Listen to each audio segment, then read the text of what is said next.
We are only as sick as the secrets that we keep. I feel empowered. I feel like the Dimitri Post diagnosis loves every inch of himself. Ask your healthcare provider if Biktarvy is right for you, and visit biktarvy.com to view the important facts, including important warnings. Hello there, welcome to Plus Talk on Plus Life, where we're all about turning positive into a plus and having a giggle along the way. And who better than Oliver Wong, who's joining me, who makes us laugh via TikTok and then stand up. Hey, Oliver. Hi, Carl. Thank you so much for having me. Thank you so much for doing this. Oliver, like me, you are living with HIV. And what I think is great about you, and when I look at your content that you create, is you're finding humor in what a lot of people consider a very dark, gloomy subject. Do you think laughter is the best medicine? Laugh is the best medicine. I mean, I don't know if it's the best, but I think it's a medicine. It's pretty effective for me myself. Tell me where you found this humor, because I know you were diagnosed a little over or almost 2 years ago. Yeah. And your circumstances in contracting HIV weren't the best, if we're being honest.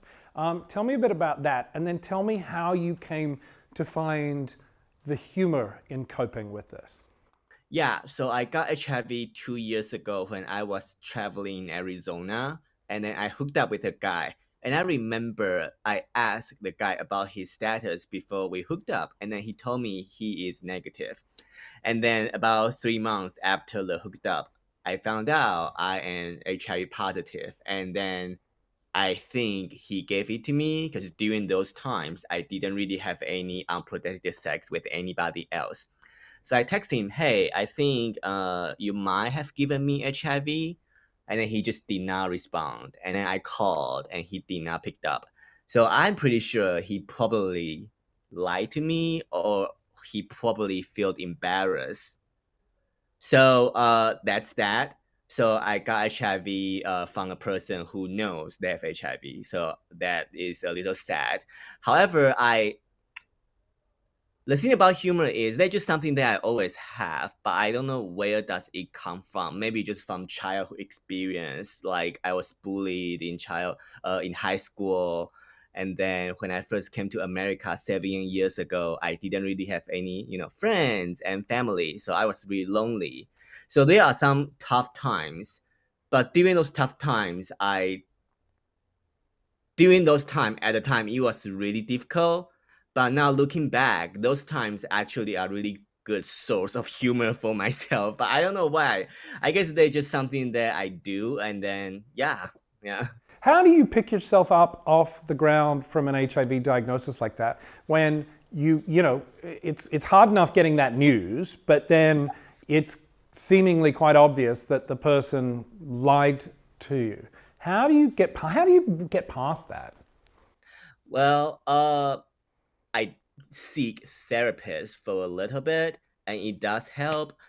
And then another thing that makes me get better real quick is I know that with the current medication, I can become undetectable, and then I can become healthy. I will not be, dragged down by this disease. So that really helps knowing that the medication will help me. And then I think by talking about it in public and on social media helps me the most, because I heard a comedian, Winnie Cummings. She once said, "We are only as sick as the secrets that we keep."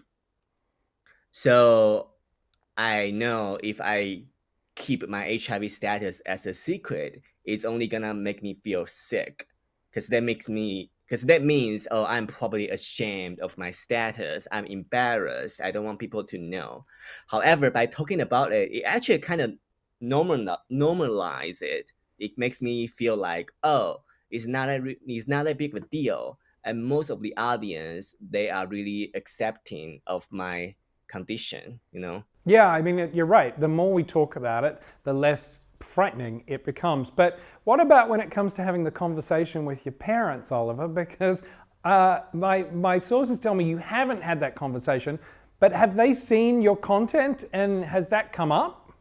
Yeah, so my parents, they all follow my social media. Instagram, Facebook, even Twitter, they all follow me. And on these social media, I talk about my HIV status, but in English. However, my parents, they are Taiwanese. They don't speak English. They speak Mandarin. So I don't think they know what I'm talking about, even though I believe they seen my content already. So that is kind of tricky. And what is even funny is that one time my dad, he even liked one of my HIV videos, but he didn't really message me about anything about HIV. So I didn't really know if he knew or he just like, oh, this is a cool video. Let me like it. I don't know. How, well, I mean, look, if they do know, then it's kind of probably cool that they're not making a thing of it, right? They're just letting you get on with it because surely Hey, someone's got to translate. I mean, there's got to be a relative somewhere that goes, hang on, have you seen Oliver's, should we talk about this? I really don't know, but I think my dad, he probably would be really chill finding out my HIV status. But I think my mom, as a mom, she would be really worried. What's the most important thing, other than, I guess, undetectable equals untransmittable, is a huge thing that those of us living with HIV learn that really helps us cope and, as you say, turn the corner. But what's the most important thing you've learned about yourself during this journey of the last 2 years of living with HIV? What has it taught you about you? um, I think one thing that I have to accept is that getting HIV is not my fault. And then that translates to a lot of things in my life. I have to learn to tell myself, oh, Oliver, that's not your fault. That thing happened. Sometimes things happen for a reason. And like, sure, I had unprotected sex with a guy, so maybe that is irresponsible of me. Looking back, you can think that way. However, during that time, the reason why I hooked up with a guy was merely because I was lonely. And then I don't think you can blame somebody for feeling lonely and then seek out sex, because we are just human beings. We all have emotions, and some people have more emotions than other people, and people cope their emotions differently. There's no right way, there's no wrong way, as long as you're not murdering people. Yeah. So I just have to tell myself it's not my fault. Some things happened. Yeah, and I think that's a really healthy and positive perspective to put on it because there is still so much shame associated with, well, sex in general, but then contracting HIV. I mean, you take it to another level though, because you're also now an accomplished adult film director and writer. I mean, you're making porn, baby. Yeah, I am making porn. I am making straight porn. Did that ever like? I mean, when you came to America 7 years ago, did you go, hang on, put that on my to-do list? No, I came here 7 years ago to want to work in Hollywood. So I guess now it's not gonna happen anytime soon. But now, okay. Anyways, so well, I got into the adult industry through a friend referral over a year ago, and then I immediately said yes without any hesitation. I'm always open-minded, and I have education in filmmaking, so I know how to make it. So I just been doing it for over a year. But interestingly, with your HIV status and the way you're so openly positive about it, has that led to interesting conversations on set with talent and things? I know that there are some pretty strict laws, certainly in California, when it comes to adult filmmaking and condom use and things like that. But have you been able to have, educational, I guess, conversations with some of your talent or your crew about what it means to live with HIV that has changed people's minds within the adult film industry? Yeah, good question. So yeah, in the adult industry, every performer, they have to get tested for gonorrhea, syphilis, and HIV and chlamydia before they have sex. So it's a really highly regulated industry. So people are aware of all these STD, conditions, and then STD testing procedures. But the thing is, the performers, I don't think they really talk about HIV specifically. And I think the reason they don't talk about it is because it's so highly regulated. So you don't really hear people getting HIV in the adult industry. especially in the heterosexual aspect. Because when you see the STD result, everybody is negative. So there's like really no need to talk about it. However, I do talk about my HIV status with my crew though. Yeah.